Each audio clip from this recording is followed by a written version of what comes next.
¿Desde dónde? Desde Alemania, ¿cierto? Claro, Lutero había realizado la reforma desde Alemania. Muy bien. Ahora, la pregunta es, ¿qué le pasa a Lutero cuando él realiza la reforma desde Alemania? ¿Qué le hizo el Papa, sobre todo? ¿Recordás?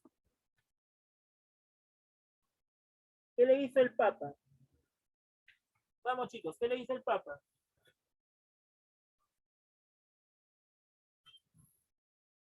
¿Qué le hizo? Los comulgó, ¿cierto? Claro. ¿Por qué decimos que el Papa los comulgó? ¿A qué se dedicaba Lutero antes de que sea excomulgado? ¿Te acuerdas? ¿A qué se dedicaba? Era un maestro, ¿no? Pero ¿a qué sector pertenecía? ¿A la nobleza, al clero? Claro, pertenecía al clero, ¿no? Era un sacerdote, ¿cierto? Ajá, era un sacerdote, muy bien.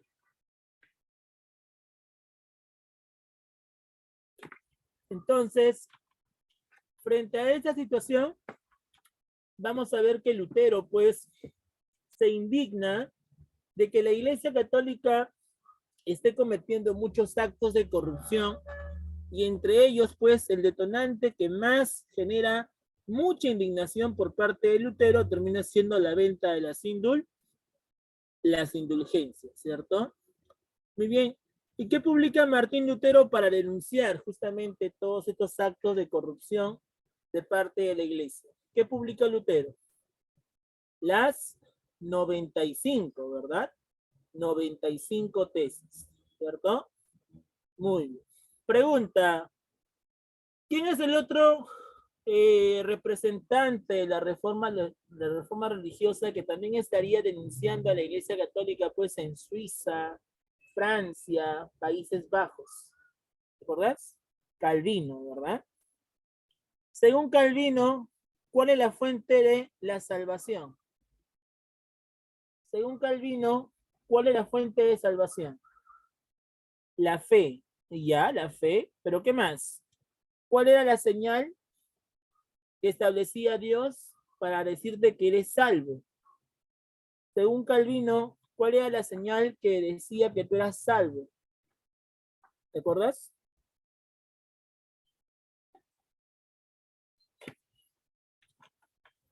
Que te vaya bien en los negocios, ¿no? Recuerden ustedes que Calvino propuso la predestinación. Solo Dios sabe quién se salva. Y la señal donde se podía ver si es que estaba salvo o no termina siendo pues la situación económica. Por eso que los calvinistas terminan siendo los precursores del capitalismo ciudadano. Claro, muy bien. Pregunta, y al final la iglesia, frente a esta situación de críticas, a esta coyuntura, ¿qué es lo que hizo? ¿Te acuerdas? ¿Qué hizo la iglesia frente a esta coyuntura? Claro, realiza la contrarreforma, ¿verdad? ¿Cuáles fueron los acuerdos que se establecen en la contrarreforma?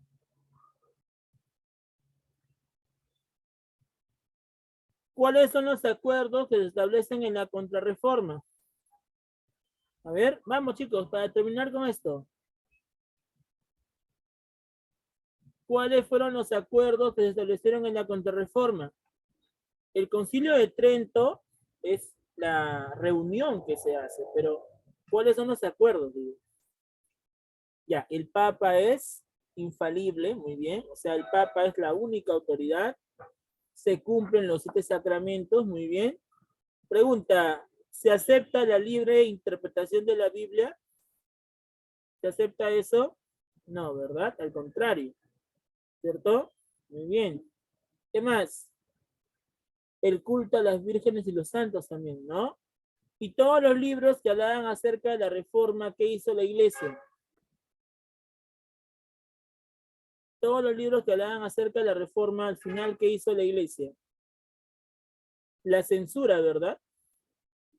¿Cómo se le va a llamar a ese conjunto de libros censurados de parte de la iglesia?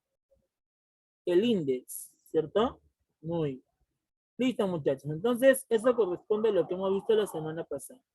Ahora vamos a ver, pues, aquella situación que se va a vivir en Europa durante el siglo XVIII. ¿Qué situación se va a vivir en Europa durante el siglo XVIII?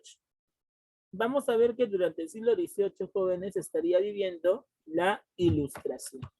Entonces, vamos a ver por aquí el tema de la Ilustración. ¿Qué viene a ser la Ilustración? La Ilustración, chicos, se caracteriza por ser una corriente filosófica, pero sobre todo científica y racional. ¿Por qué decimos científica y racional? Porque justamente en la Ilustración lo que va a predominar es el uso de la razón. Pero pregunta, ¿ese uso de la razón a qué etapa te hace recordar? ¿A qué época también se le considera por ser racional? Al humanismo, ¿verdad? Claro. Justamente la Ilustración termina siendo la continuación del humanismo en Europa. La Ilustración viene a ser la etapa del apogeo del humanismo que va a tener en Europa, donde la sociedad principalmente busca predominar el uso de la razón. Y a través del uso de la razón, ¿okay? A través del aspecto científico, porque para realizar la ciencia es necesario la razón, vamos a ver de que poco a poco se pone en discusión, pues, la situación que se está viviendo, ¿no? El mundo durante esta época está siendo, como quien dice, conformada por las monarquías absolutistas y también pues parte del control político y social que tiene la iglesia. Entonces, vamos a ver que las instituciones que controlan el mundo durante esta época son el Estado absolutista, o sea, el rey y la iglesia católica. Pero tanto el Estado como la iglesia van a provocar pues ciertas censuras, ¿no? Relacionadas al aspecto racional y sobre todo al liberalismo que se vivía, ya que lo que se busca pues es evitar críticas frente a esta situación. Pero la Ilustración lo que va a provocar es que la población se dé cuenta, la población despierte frente al oscurantismo que han vivido por muchos años, ¿no? El oscurantismo es un término que los científicos le dan a todo ese periodo donde la Iglesia Católica se había dedicado pues a manipular al mundo, ya evitando así el desarrollo de la ciencia. La ciencia durante la Edad Media fue bastante recesiva, la ciencia no se desarrolló, no continuó la ciencia como tal, fue detenida justamente por el control de la iglesia. Y por eso que los ilustrados lo que quieren es promover mucho más la ciencia durante ese contexto. Por eso decimos que la ilustración se caracteriza por ser científica y también por ser racional. ¿Te das cuenta? Así es. La pregunta es, ¿y qué sector social sería el encargado de difundir justamente esta ilustración? En la imagen, por ejemplo, podemos ver ahí a muchas personas, ¿no?, sentadas en el lugar. Si te das cuenta, son personas que tienen buenas ropas, buenos trajes. Estas personas que tienen buenas ropas, buenos trajes, ¿a qué sector social pertenecen? A ver, ¿qué sector? ¿La nobleza? ¿Seguros? ¿Seguros que son la nobleza? ¿A qué sector pertenecería a estas personas? A ver. ¿Seguro que la nobleza?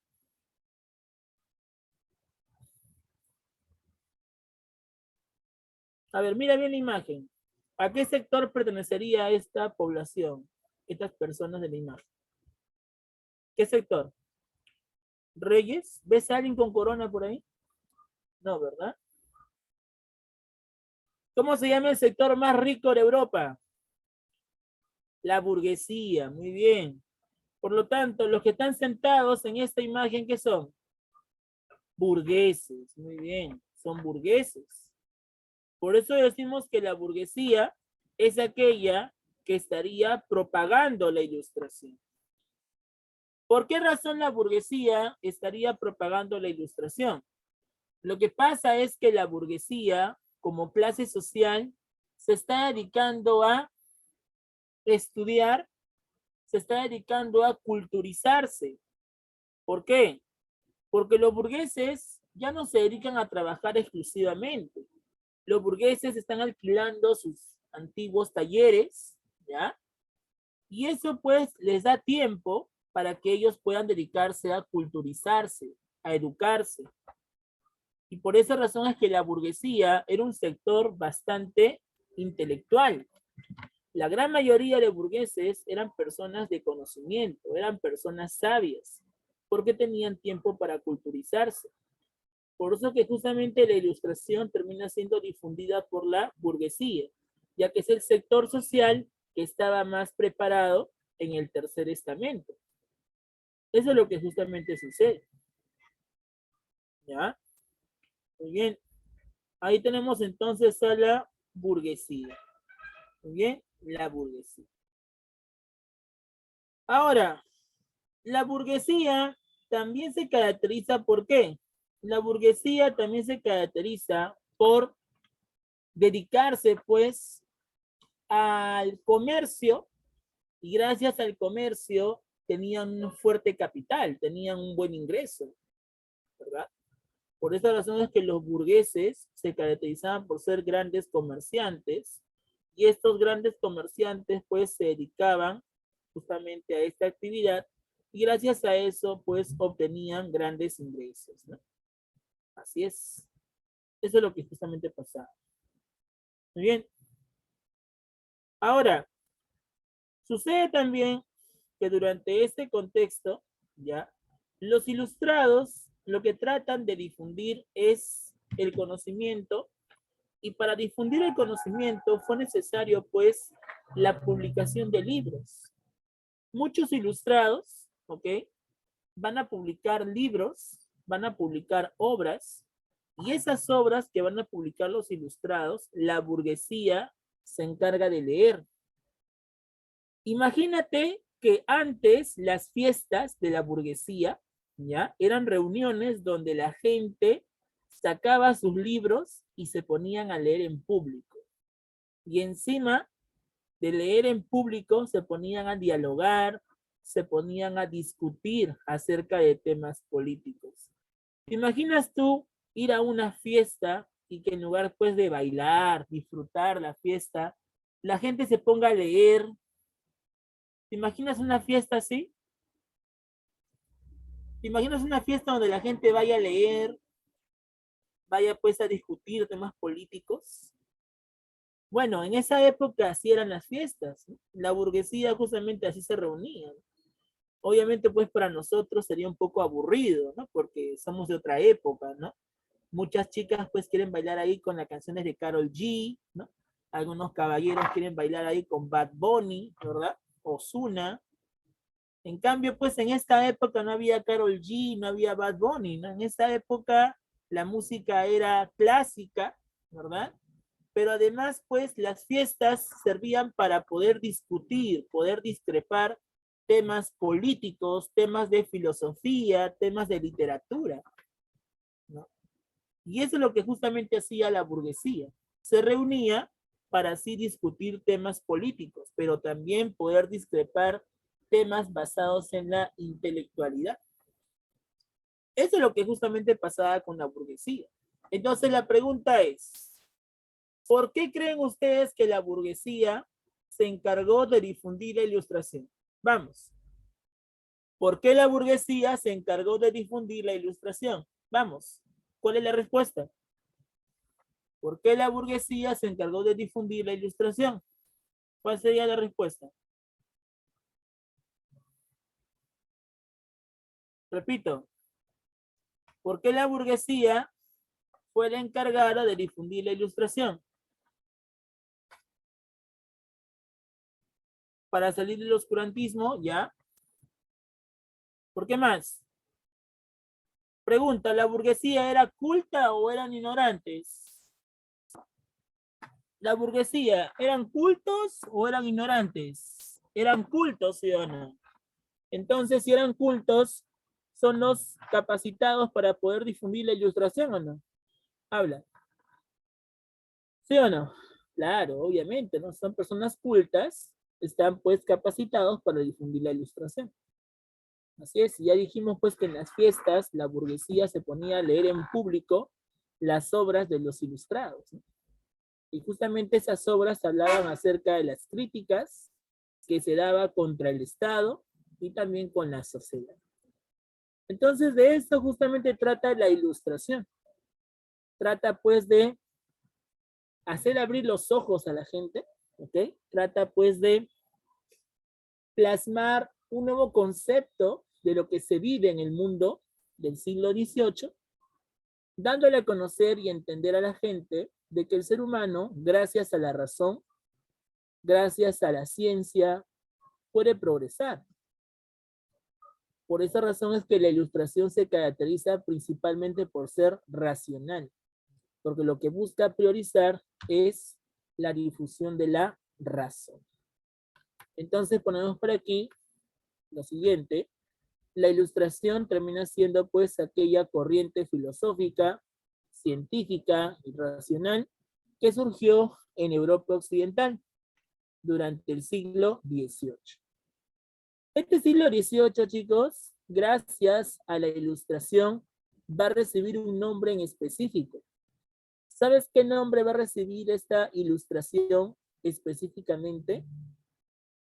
¿Saben cómo se llama, cómo se le conoce al nombre que recibe este siglo gracias a la ilustración? ¿Alguien de aquí sabe cómo se le va a conocer al siglo XVIII gracias a la ilustración? ¿Alguien? Ya. El siglo XVIII, chicos, va a ser bautizado con el nombre de el siglo de las luces. ¿Has escuchado del siglo de las luces o no? Hablan. ¿Has escuchado o no el siglo de las luces? Ya, el siglo de las luces justamente va a ser como se le conoció al siglo XVIII. Una pregunta, ¿y por qué creen ustedes que la ilustración va a ser conocida como el siglo de las luces? A ver, usa tu lógica. ¿Por qué más o menos? A ver, ¿qué me dice? ¿Por qué más o menos a la ilustración se le conoce como el siglo de las luces? Y también a todo el siglo XVIII se le va a decir así, siglo de las luces. Claro, muy bien. Se empiezan a difundir las ideas, ¿verdad? ¿Para qué? Para mantener a la sociedad o cambiar a la sociedad. ¿Qué buscan? Cambiar, ¿verdad? Así es. Justamente la razón se caracteriza por ser la luz que busca iluminar a la sociedad que estaba rodeada del oscurantismo.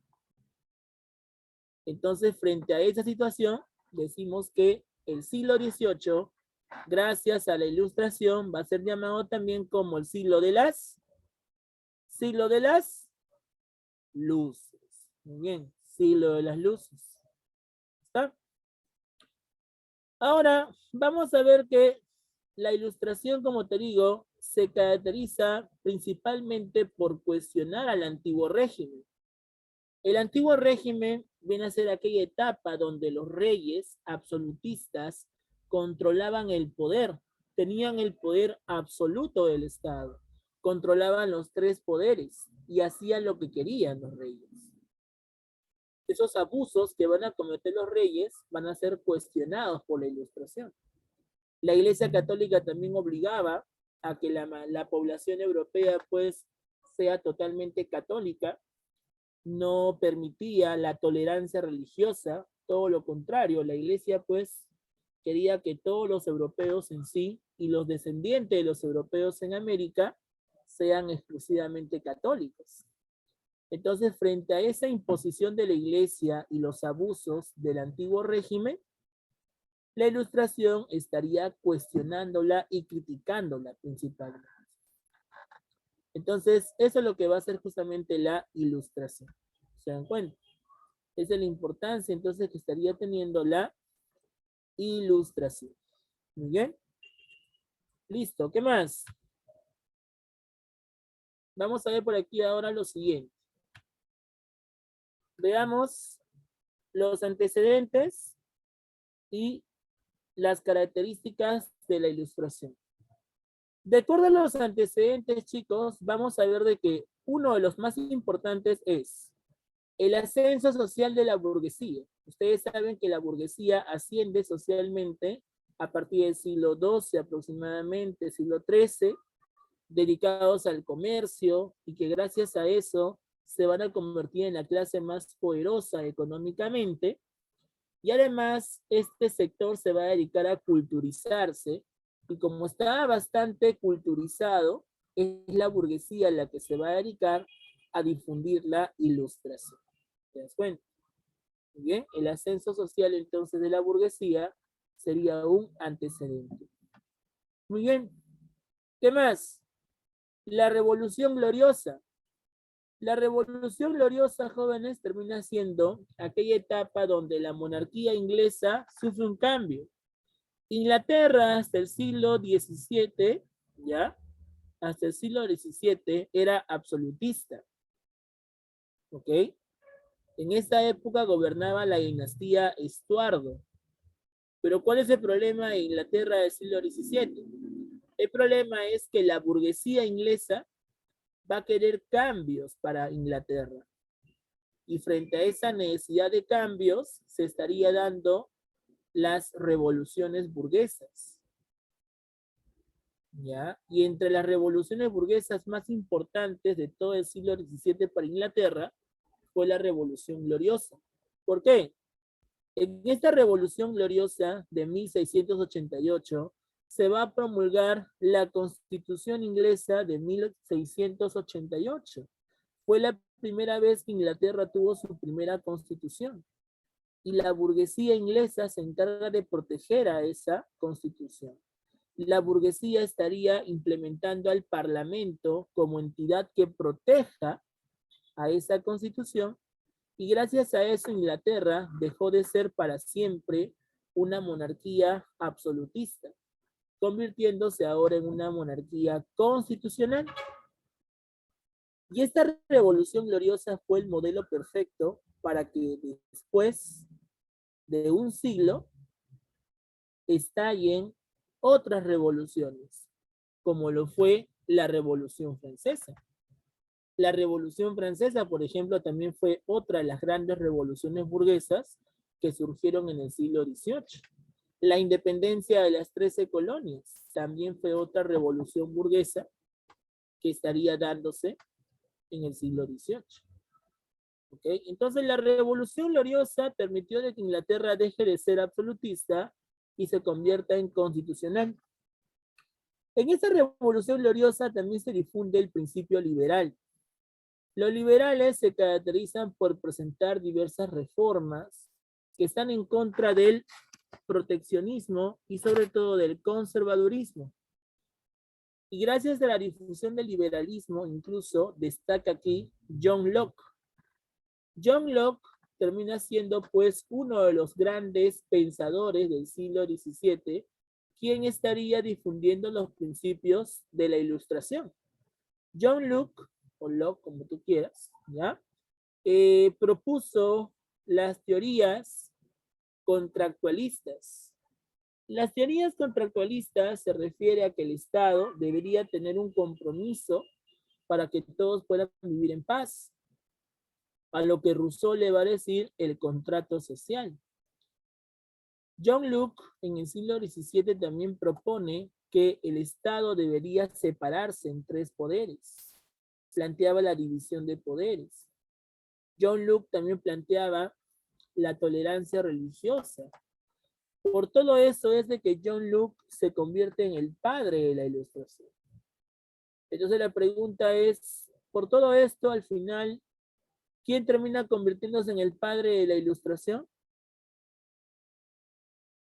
¿Quién fue el padre de la Ilustración, chicos? John Locke, ¿verdad? ¿Y por qué John Locke? Porque es el primero, ya, es el primer pensador que estaría difundiendo las características de la Ilustración. ¿Okay?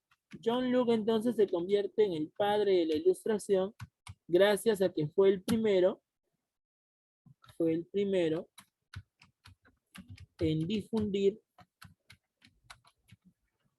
los principios de la Ilustración. Muy bien. Entonces, gracias a eso, John Locke se convierte en el padre de la Ilustración. Muy bien. Pregunta de examen entonces. ¿Quién es el padre de la Ilustración? ¿Quién es el padre de la Ilustración, chicos? John Locke, ¿verdad? Muy bien. ¿Por qué es considerado padre de la Ilustración? ¿Qué hizo John Locke? Difundió los principios de la Ilustración. Considerado también como el primer ilustrado, ¿sí? Así es. Muy bien. Entonces, ya entendemos el ascenso social de la burguesía, ya entendemos la revolución gloriosa, ya sabemos que John Locke se convierte en el padre porque es el primero en difundir los principios de la Ilustración. Ahora hablemos acerca de la revolución científica. La revolución científica fue aquella etapa donde Inglaterra estaría dedicándose ¿a qué? Estaría dedicándose a la ciencia y sobre todo a la creación de nuevos inventos. La revolución científica le permitió a los ingleses a dedicarse justamente a elaborar muchos inventos. ¿Para qué? Para que pueda promover cambios y mejoras para toda la isla de Reino Unido. Entonces, vamos a ver por acá que al final la revolución científica hizo que los ingleses se dediquen más aún al desarrollo científico. Y eso justamente promovió que los ingleses en el siglo XVIII despertaran en la revolución industrial. Pregunta, ¿qué entienden ustedes con la palabra revolución industrial? ¿Qué entienden con la palabra revolución industrial? ¿Qué vendría a ser para ustedes la revolución industrial? A ver, ¿qué vendría a ser? A ver, ¿qué dicen por acá? Máquinas, ¿ya? ¿Qué más? ¿Qué vendría a ser la revolución industrial para ustedes? A ver, ¿qué vendría a ser, chicos? Vamos.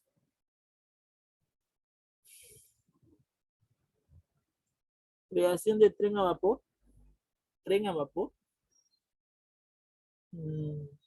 Ya, chicos. La revolución industrial se caracteriza por ser la renovación, ¿ya? Ser la renovación tecnológica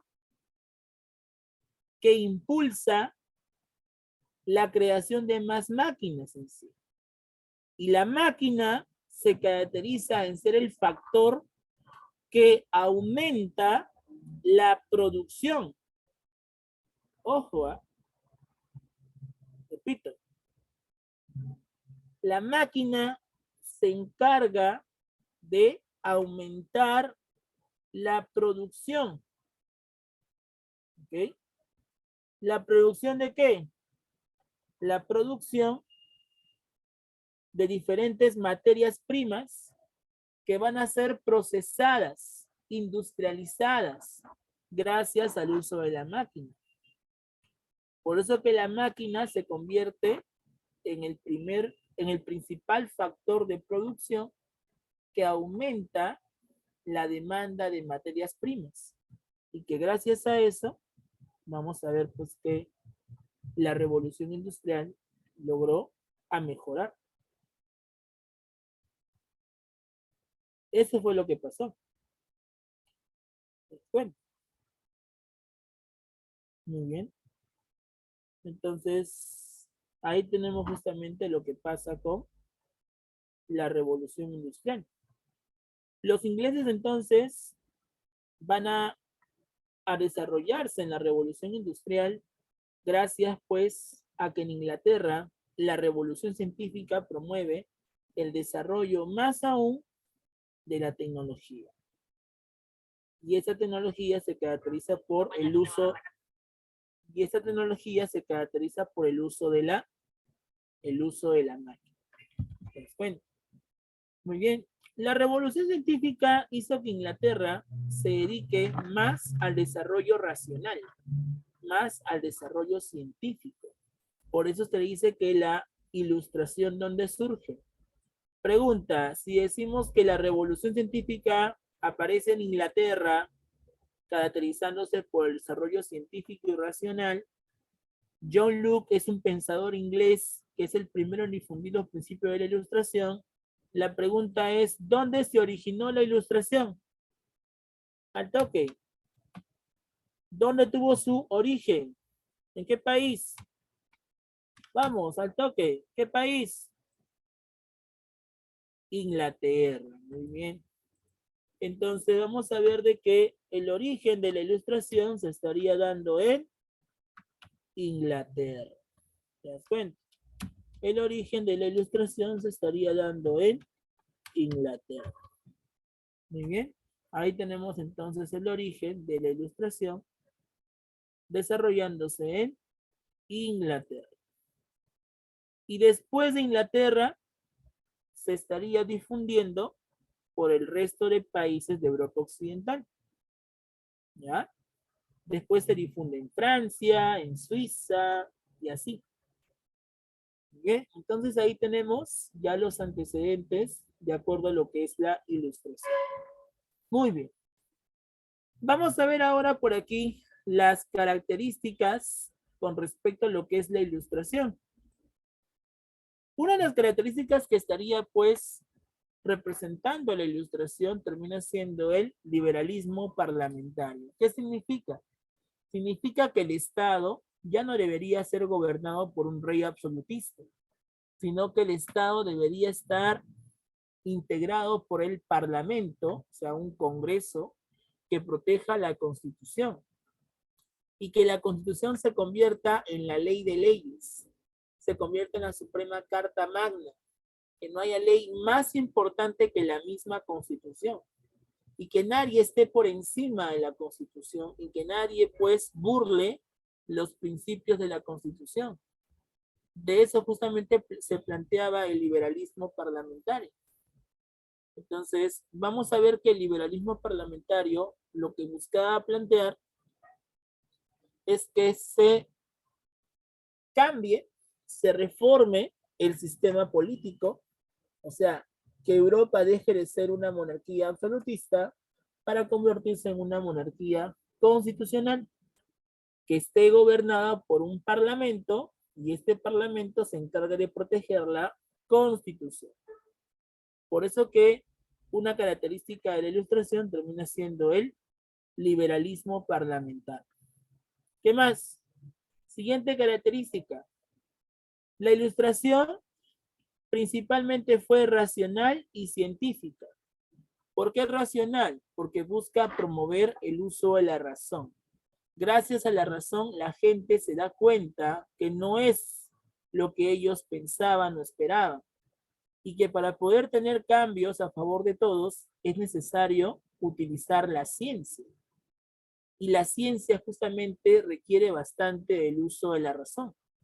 Por eso que justamente la ilustración se caracteriza por ser racional y científica. ¿Ya? ¿Qué más? El criticismo. El criticismo se caracteriza por criticar, cuestionar, rechazar diversas situaciones que vivía el mundo hasta antes del siglo XVIII. Por ejemplo, la ilustración critica al absolutismo. ¿Qué critica el absolutismo? La concentración de los poderes, por ejemplo. Hasta antes del siglo XVIII, los reyes controlaban el poder absoluto. Sin consultarle a nadie, tomaban una decisión. ¿Te das cuenta? La ilustración critica también las imposiciones del rey. Cuando el rey era muy abusivo, proponía muchos impuestos y al final todos los impuestos, ¿qué sector lo pagaba? ¿El primero, el segundo o el tercer estamento?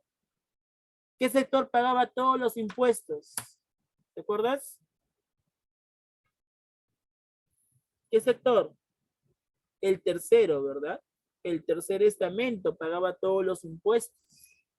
Entonces la pregunta es, cuando el rey imponía más impuestos, donde el tercer estamento pagaba todos los impuestos, pregunta, ¿eso es un abuso o no de parte del rey? ¿Eso no es un abuso? Por supuesto, es un abuso.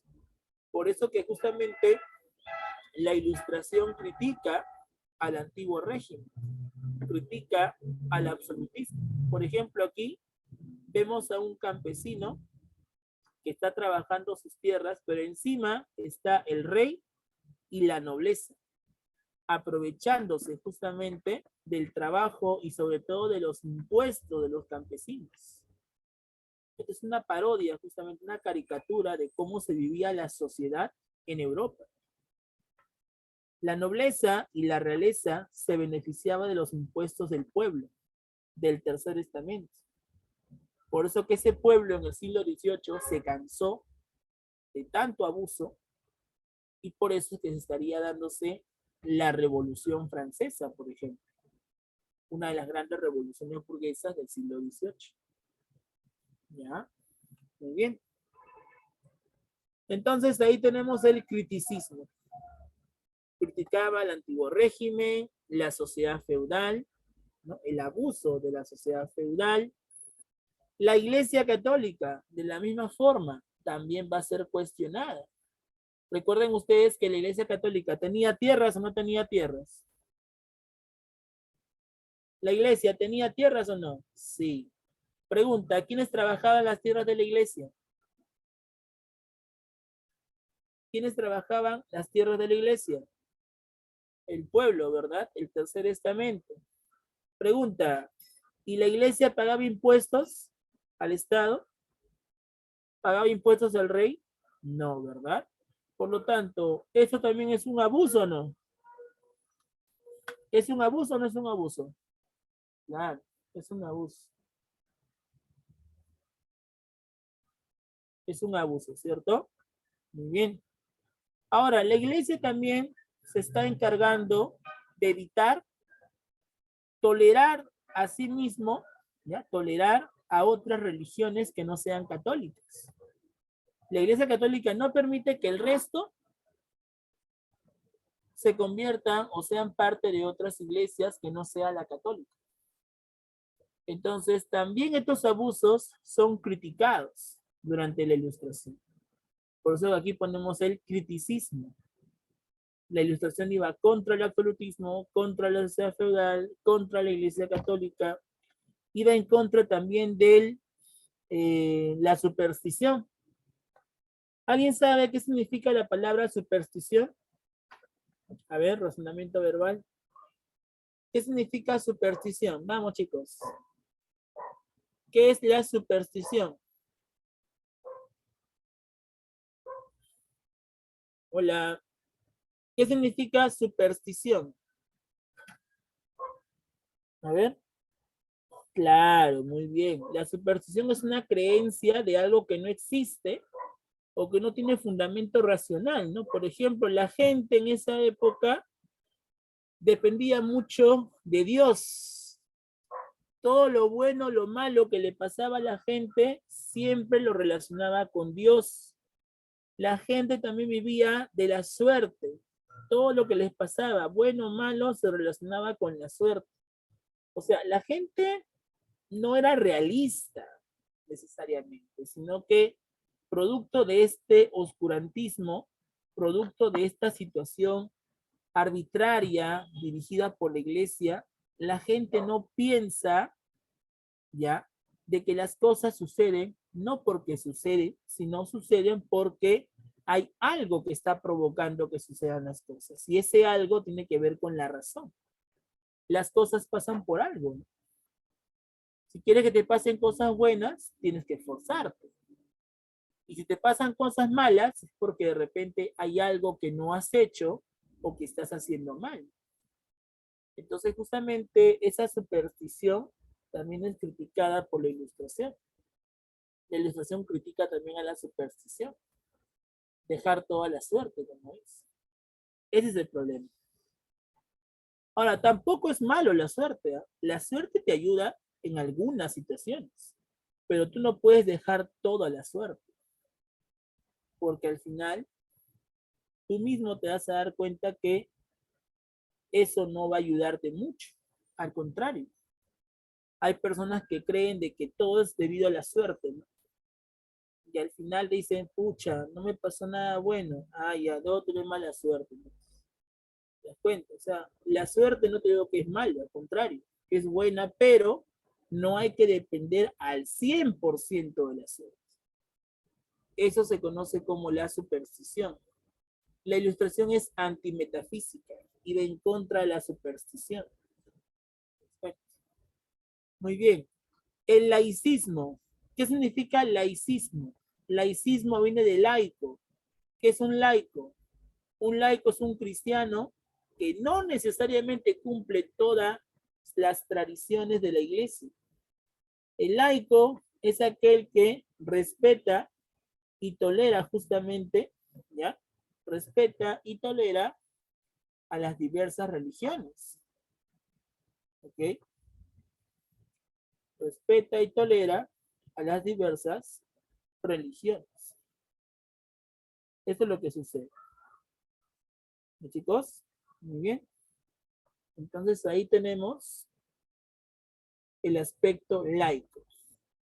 Nosotros, por ejemplo, somos laicos. ¿Por qué somos laicos nosotros? Porque nosotros podemos elegir si queremos o no ser católicos o quizás no ser parte de ninguna religión, ¿no? Nadie te obliga con una pistola a que tú seas católico, seas evangelista, seas musulmán. Nadie te obliga a que seas parte de una religión. Tú eres totalmente libre, decía la ilustración. Los ilustrados decían que nosotros no tenemos por qué estar obligados a ser parte de una secta, a aceptar una religión que de repente no nos atrae en sí, ni nada por el estilo. Entonces, un laico es un libre religioso. No está obligado a creer en alguna deidad. Si tú quieres creer en Dios, está bien. Y si tú no quieres creer en Dios, también está bien. ¿Por qué? Porque al final eso depende de tu voluntad. Tú eres libre religiosamente. Eso es lo que planteaba la ilustración. ¿Ya? Muy bien. ¿Qué más? El optimismo. ¿Qué significa optimista? Ah, chicos, razonamiento verbal. ¿Qué es un optimista? Vamos. ¿Qué es un optimista? ¿Qué es un optimista? Claro, el optimista es aquel que le ve las cosas buenas a todos, ¿sí o no?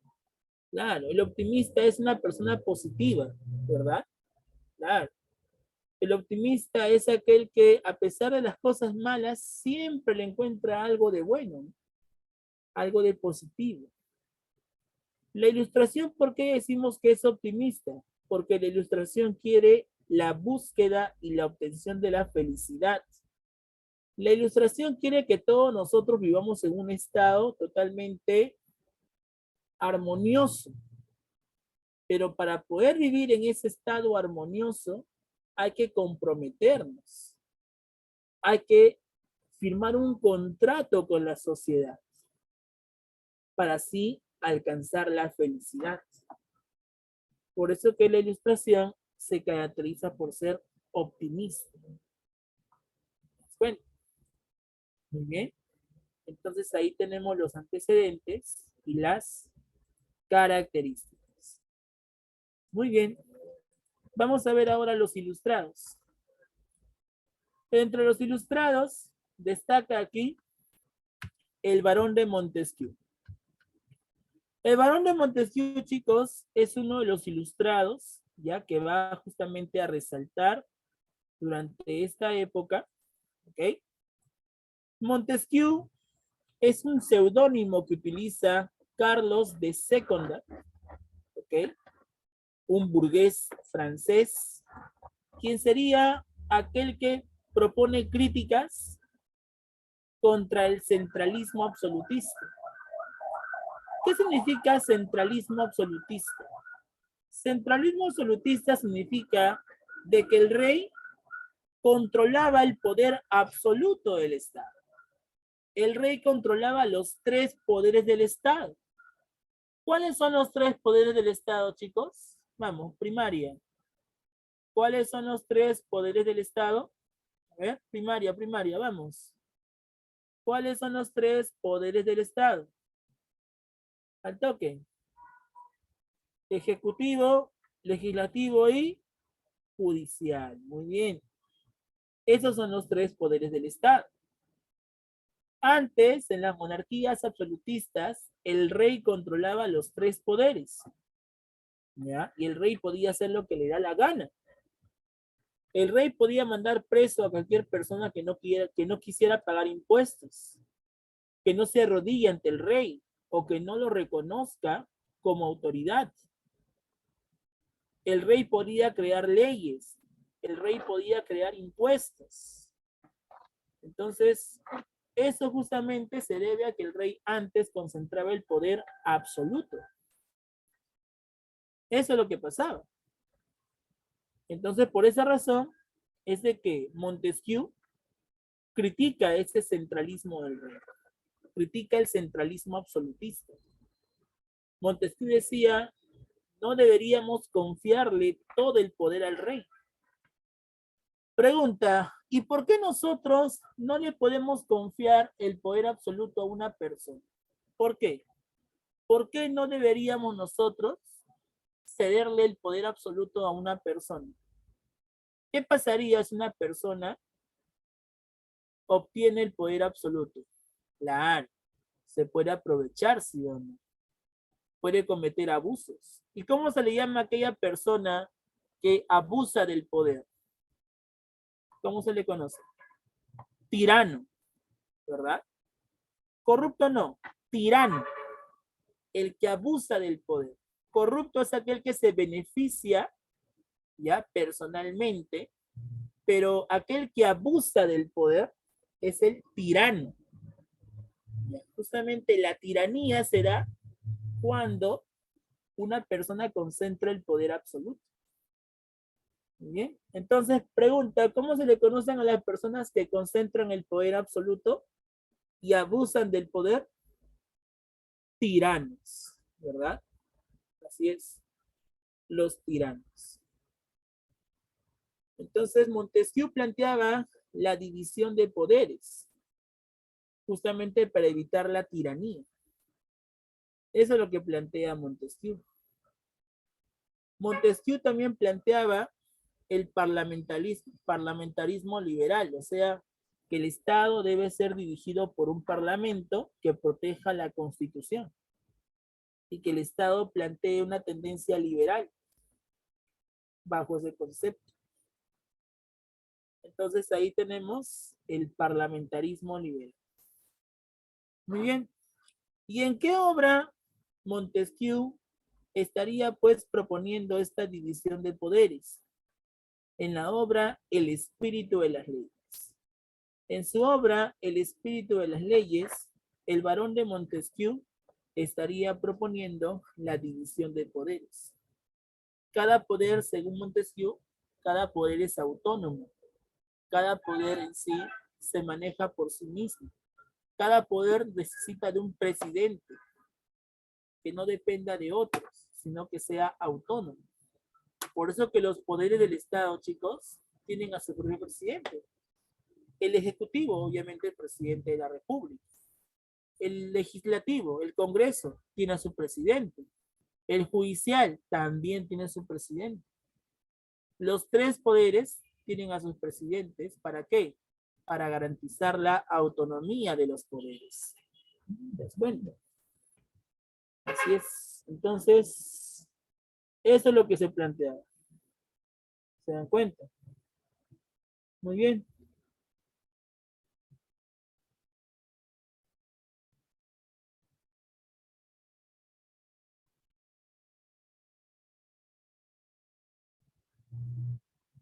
Listo. Entonces, muchachos, ahí tenemos, ¿ya? la obra de Montesquieu, donde planteaba la división de poderes. ¿Ok? Listo. Otra obra importante de Montesquieu, que también estaría tratando de explicar, pues, sus conceptos, ¿ok? Sus conceptos, sus críticas, termina siendo Cartas Persas. Pero la más importante, que ha sido pregunta inclusive de examen de admisión, y que también, pues, es donde se puede ver más aún las críticas dadas, termina siendo, ¿qué obra? ¿Cuál es la obra más importante de Montesquieu, donde se presentan todas sus críticas? ¿En qué obra, chicos? ¿Cartas Persas o el espíritu de las leyes? ¿Cuál es la más importante? El espíritu, ¿no? Ah, la más importante es el espíritu de las leyes. Si yo te pregunto en el examen entonces, ¿en qué obra Montesquieu cuestiona y critica al antiguo régimen proponiendo la división de poderes? ¿Cuál es la respuesta? ¿Cuál es la respuesta?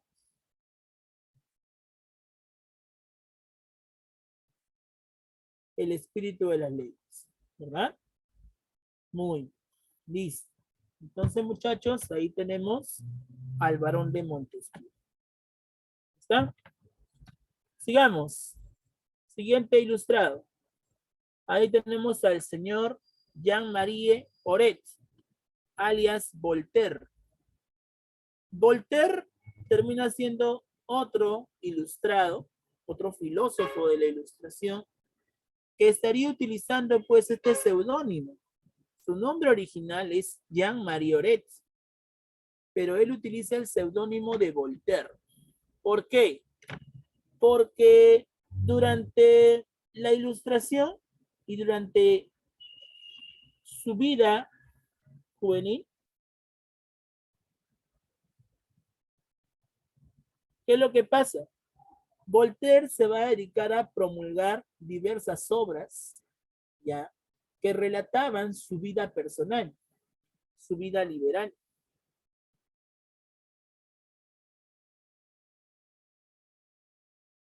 ¿Y qué es lo que sucede? Sucede que Voltaire, en este caso, lo que estaría haciendo es proponer pues muchas críticas contra el antiguo régimen, pero también Voltaire en sus obras autobiográficas hablaba acerca de la libertad individual que deberían tener todas las personas. ¿Ya? Inclusive Voltaire hablaba acerca de su vida personal. Pero el Papa sería aquel que estaría censurando sus obras, porque según el Papa, las obras de Voltaire provocaban de que la población sea rebelde y no respete a las autoridades. Para el Papa, las obras de Voltaire promueven la rebeldía, el desacato a la autoridad.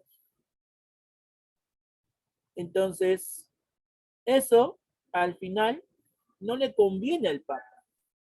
Y por eso es que el Papa al final censura muchas obras de Voltaire.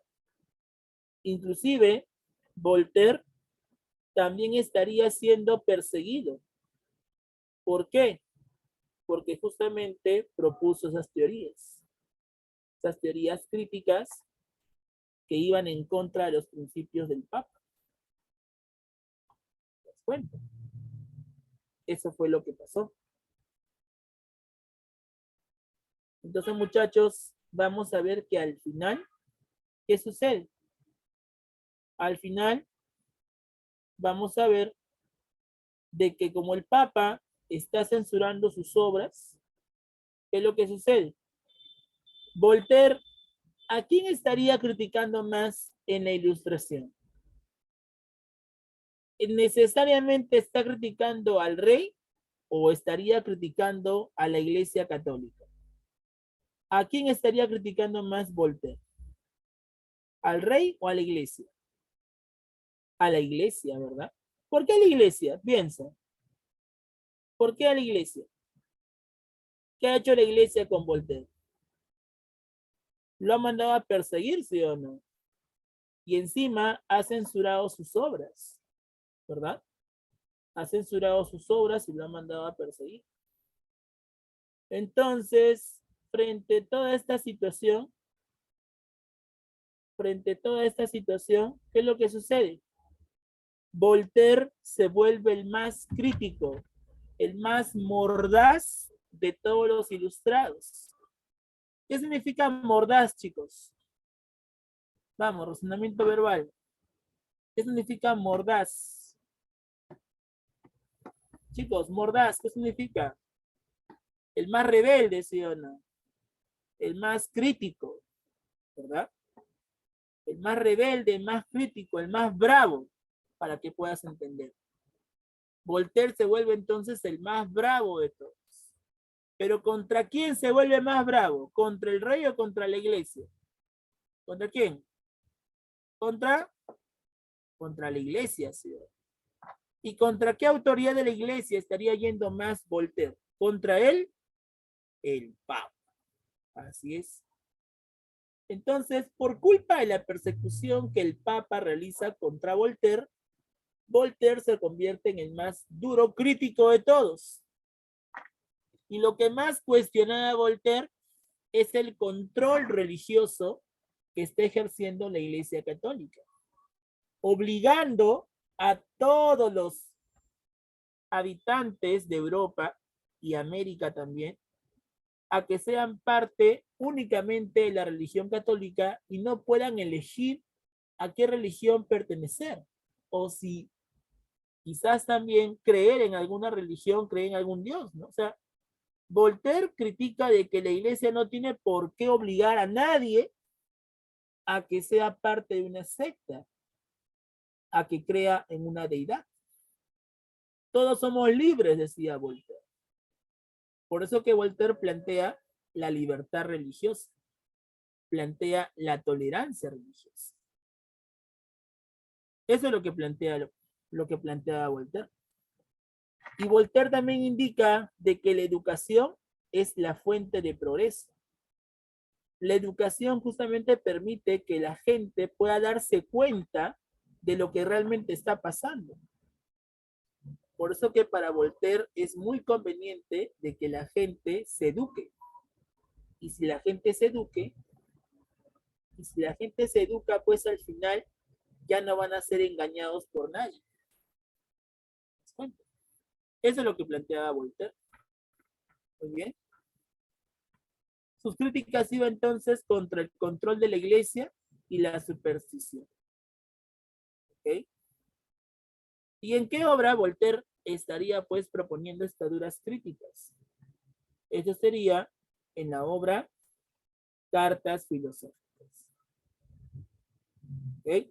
Cartas filosóficas también son llamadas como cartas inglesas. ¿Ya? Ese mismo libro, solo que tiene estas dos versiones. O son cartas filosóficas o cartas inglesas. Es el mismo nombre que se está utilizando. Cartas filosóficas o cartas inglesas. Ahí se pueden ver entonces las críticas que hace Voltaire de acuerdo a esta situación. ¿Ya? Muy bien. Otra obra donde Voltaire también estaría criticando, pues, el autoritarismo de la iglesia vendría a ser Cándido. Cándido es aquella obra que narra acerca de la ingenuidad de la gente. La gente era muy ingenua ante el control social que tenía la iglesia. Y por eso que Voltaire ahí también da una dura crítica ante esta entidad. ¿Te das cuenta? Eso es lo que pasa con Voltaire. ¿Bien? Ahí encontramos a otro ilustrado llamado Jean-Jacques Rousseau, o en español Juan Jacobo Rousseau. ¿Okay? Él era de Suiza. ¿Okay? Los demás son franceses. Pero vamos a ver que Rousseau se caracterizó por ser suizo. ¿Okay? También va a difundir sus ideales en Francia, pero originalmente él es de Suiza. ¿Okay? Ginebra. Rousseau se convierte en el ilustrado más radical, ¿ya? en el sentido de que él lo que quiere es desaparecer a todo el antiguo régimen. Pregunta, ¿cómo se puede desaparecer al antiguo régimen? A ver, piensa. Rousseau decía que hay que desaparecer al antiguo régimen, pero yo te pregunto a ti, ¿cómo podrías tú desaparecer al antiguo régimen? A ver, ¿qué dices? Exacto, creando un nuevo sistema, ¿sí o no? Un nuevo gobierno. Pero para crear un nuevo gobierno, ¿qué tengo que hacer con el gobierno anterior? Tengo que desaparecerlo, ¿sí o no? Sobre todo, ¿qué tengo que hacer con el antiguo rey? Según Rousseau, para crear un estado nuevo, ¿qué tengo que hacer con el antiguo rey? Así es. Rousseau plantea matar al antiguo rey. Por eso que justamente Rousseau decía que para evitar de que la estirpe de ese rey derrocado exija regresar al poder, hay que matarlos, hay que arrancarlos de raíz, decía Rousseau. Claro. Justamente Rousseau, frente a eso, se convierte en uno de los más radicales. ¿Te das cuenta? Eso es lo que pasa con Rousseau. Entonces, Rousseau en sí no es bastante analítico, sino Rousseau más que todo es radical. Y lo que él planteaba es de que al final, para crear un Estado nuevo, hay que acabar con el antiguo y sobre todo hay que exterminar a ese antiguo régimen. Por eso que los jacobinos vienen a ser los influencers de Rousseau. Los jacobinos van a ser los alumnos de Rousseau. Por eso que los jacobinos al final tomaron la decisión de deshacerse del rey de Francia, de Luis XVI. ¿Y cómo se deshicieron de Luis XVI? Lo aguillotinaron, lo decapitaron. Y no solamente al rey, sino a toda su familia, a su esposa, a sus hijos. Eso es lo que planteaba Rousseau. ¿Me cuento? Muy bien. Sus críticas iban contra el providencialismo y el regalismo. El providencialismo decía que el rey es un ministro de Dios, es un trabajador de Dios, que Dios ha escogido al rey por su voluntad entera y que gracias a eso nosotros tenemos que obedecer al rey. Y si obedecemos al rey, obedecemos a Dios. Eso decía el providencialismo. Justamente ahí aparece el autor Bossuet, Jacques Bossuet, quien decía que el rey era un ministro, era un trabajador de Dios. Rousseau decía que el rey no es ningún elegido por Dios, simplemente que el rey está utilizando esta propaganda, ¿para qué? Para quedarse en el poder perenne, para que su dinastía gobierne por muchos siglos, y que por lo tanto hay que acabar con esta situación. Por eso que Rousseau iba en contra del providencialismo. También iba en contra del regalismo. ¿Qué significa regalismo? Cuando el pueblo le confiere, el pueblo le entrega el poder a una sola autoridad para que esta autoridad los gobierne. Rousseau decía que no es necesario que solamente una persona gobierne. Todos podemos gobernar. Todos somos totalmente libres para gobernar. Todos hemos nacido para elegir y ser elegidos. Pregunta, esa frase, poder elegir y ser elegidos, ¿a qué se relaciona? A ver, usa tu lógica. La frase, poder elegir y ser elegidos, ¿a qué se relaciona? Vamos. Poder elegir y ser elegidos, ¿a qué se relaciona? Exacto, se relaciona al derecho al voto. ¿Y eso qué cosa es? ¿Eso no es democracia? Habla, eso no es democracia. Nah. Entonces, cuando Rousseau decía que todos nacimos para elegir y ser elegidos, sería un principio democrático, ¿sí o no? ¿Sí o no? Claro. Por eso que Rousseau propone la soberanía popular. Eso es lo que propone Rousseau. La soberanía popular. ¿Qué significa soberanía popular? Soberanía popular significa de que todos podemos gobernar, no solamente el rey, sino todos tenemos el derecho de gobernar. Eso es lo que propone justamente Rousseau, la soberanía popular, que a la vez es un principio democrático. Así es. ¿Qué más? Rousseau propone la teoría del buen salvaje. ¿De qué trata la teoría del buen salvaje? La teoría del buen salvaje nos dice que nosotros, si somos corruptos, somos codiciosos, o sea, si nosotros hemos cometido algún error o algún pecado, ¿ya? Eso realmente no es culpa de nosotros, no es nuestra culpa. Si nosotros en algún momento hemos cometido algún error, hemos cometido alguna falta, si en alguna vez nos hemos comportado mal, esa culpa no la tiene nosotros, sino lo tiene la sociedad. ¿Por qué razón dice esto Rousseau?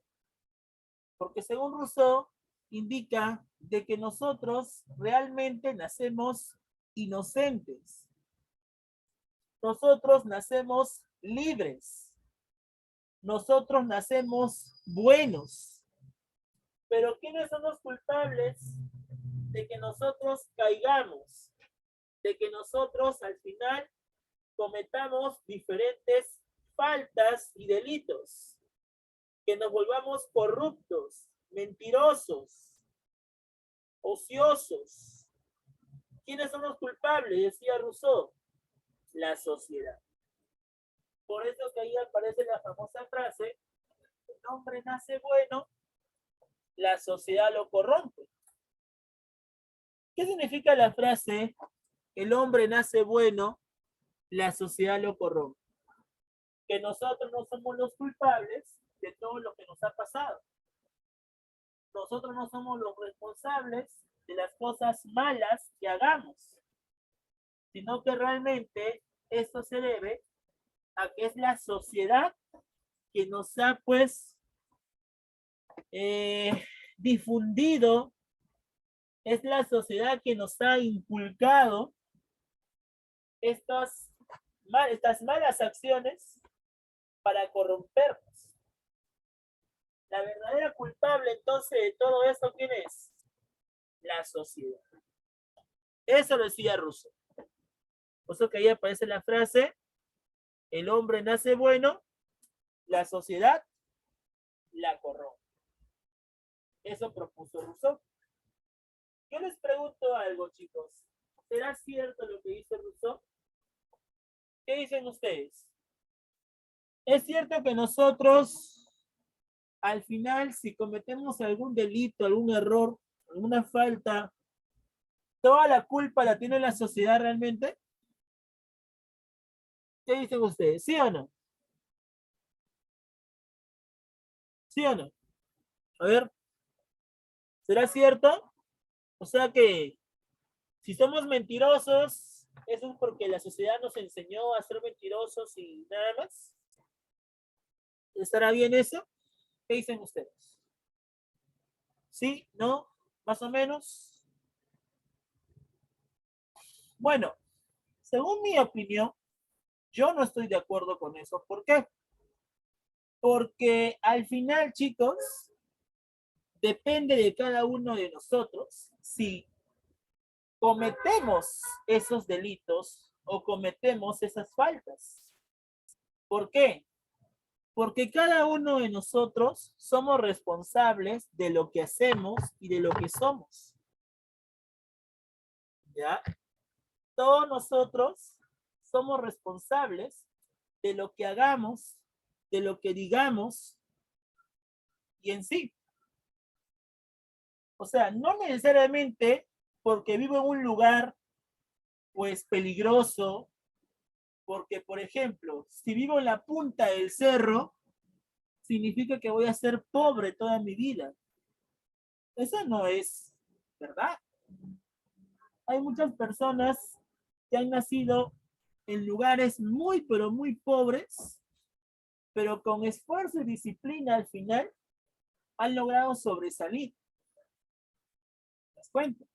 Hay personas que han vivido en los distritos más peligrosos de Lima, como el Callao, y eso no significa de que también se conviertan en sicarios, asesinos, ladrones. O sea, lo que suceda en la sociedad no significa que también vamos a hacer nosotros lo mismo, sino que cada uno de nosotros, ¿ya? Somos totalmente capaces, ¿para qué? Para decidir si realmente hacemos lo mismo o cambiamos. Para que una persona cambie, no depende de la presión del resto. No depende que te diga tu mamá, que te diga tu hermano, tu novia, tu novio, quien sea. No depende de eso. Para que una persona cambie, depende de sí mismo. Si tiene la voluntad de querer cambiar, pues genial. Y si no tiene la voluntad de cambiar, pues bueno, pues al final él sabrá por qué no lo quiere hacer. Entonces, con lo que te quiero decir es que al final, todo lo que nos pase va a depender bastante de nuestras decisiones. Va a depender bastante de lo que nosotros hagamos. Y que no necesariamente la sociedad sea la única culpable, ¿ya? De todo lo que nosotros hagamos, sintamos o digamos.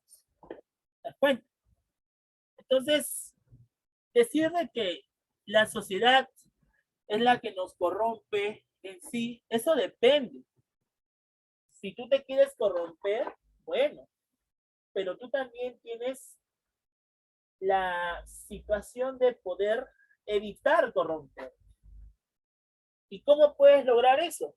Fácil, a través de la educación. Para eso sirve la educación.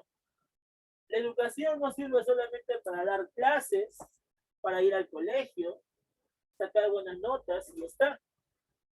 La educación sirve para formar. ¿Formar qué cosa? Formar futuros líderes, formar futuras personas de bien, personas de provecho.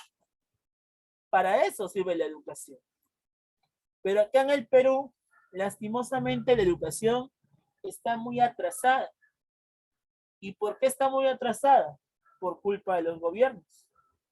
Porque los gobiernos saben que si la educación es más capacitada, los gobiernos no van a poder manipular a la gente. Y la gente ya no va a ser tan sumisa ante las decisiones de los demás.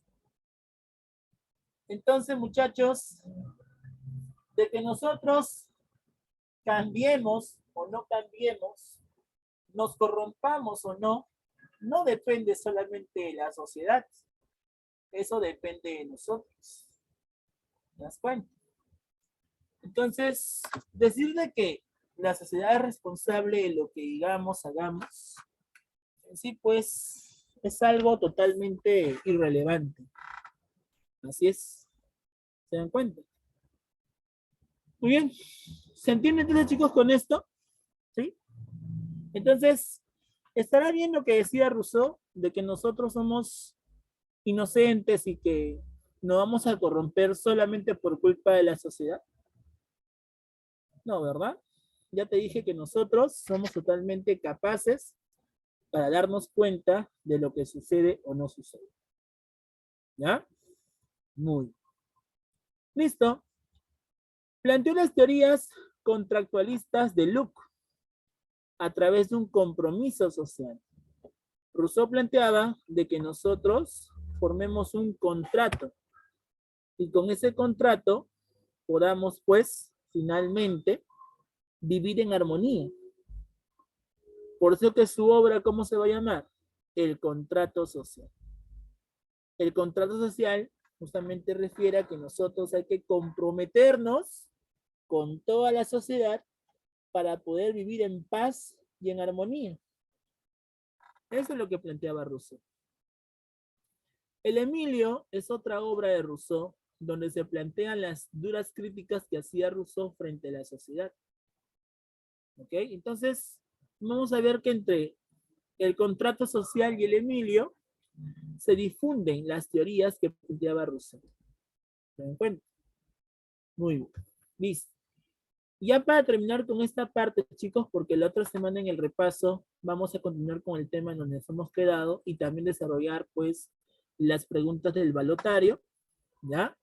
La obra donde se va a recopilar todas las críticas y reformas planteadas por la Ilustración termina siendo la enciclopedia. La enciclopedia estaría recopilando todas las reformas que los ilustrados plantearon. Y gracias a la enciclopedia se difunden los conocimientos de la Ilustración. Esta enciclopedia fue dirigida por Denis Diderot y Jean d'Alembert. Diderot y d'Alembert se convierten en los directores de esta enciclopedia, que registra toda la información, todas las reformas planteadas por los ilustrados. La enciclopedia comprende 28 tomos o 28 libros, donde se encuentran las críticas y las reformas propuestas por los ilustrados. Y esta enciclopedia va a ser muy importante porque de acá se va a sacar la gran mayoría de conocimientos que la burguesía va a plantear. Por esa razón decimos que la enciclopedia sería la obra donde nosotros podemos influenciarnos acerca de la Ilustración. Esa termina siendo la enciclopedia.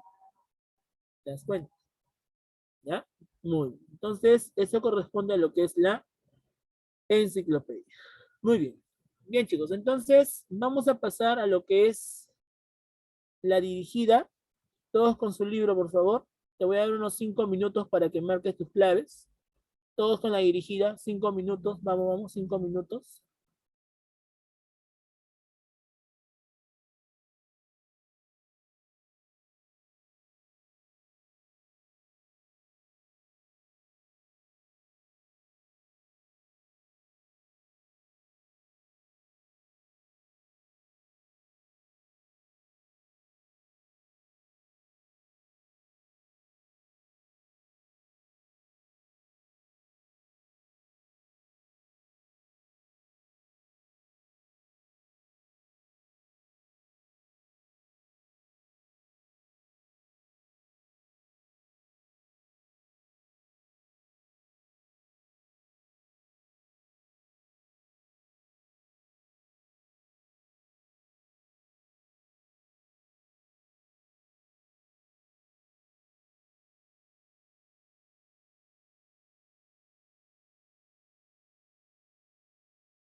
Ya, a ver, vamos a ver, chicos, la respuesta de la dirigida. Bien, a ver, ayúdenme. Pregunta uno, ¿qué marcaste?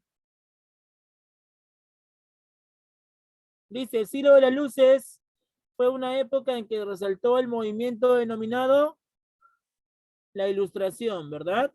Muy bien, 1A, perfecto, 1A. 2, el siglo de las luces se produjo en el siglo, ¿qué siglo?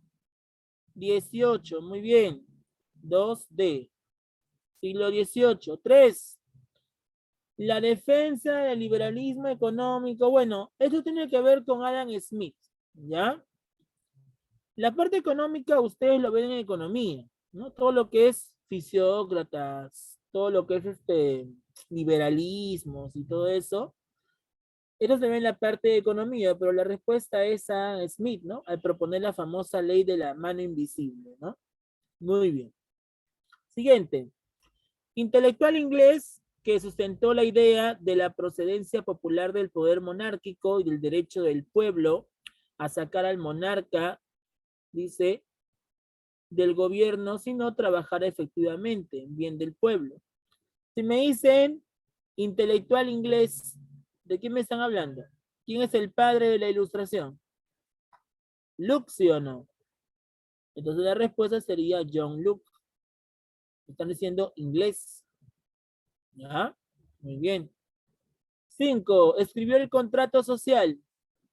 ¿Quién es el autor del contrato social? Rousseau. Muy bien. A ver, dice 13 colonias. Ya, 13 colonias lo vamos a ver la otra semana. ¿Ok? Todo lo que es 13 colonias lo dejamos para la otra semana. A ver. Sí, 13 colonias otra semana. 13 colonias, 13 colonias. Ya. Todo lo que es 13 colonias lo dejamos la otra semana. ¿Ya? Porque si no, algunos chicos van a decir, profe, pero no hemos visto.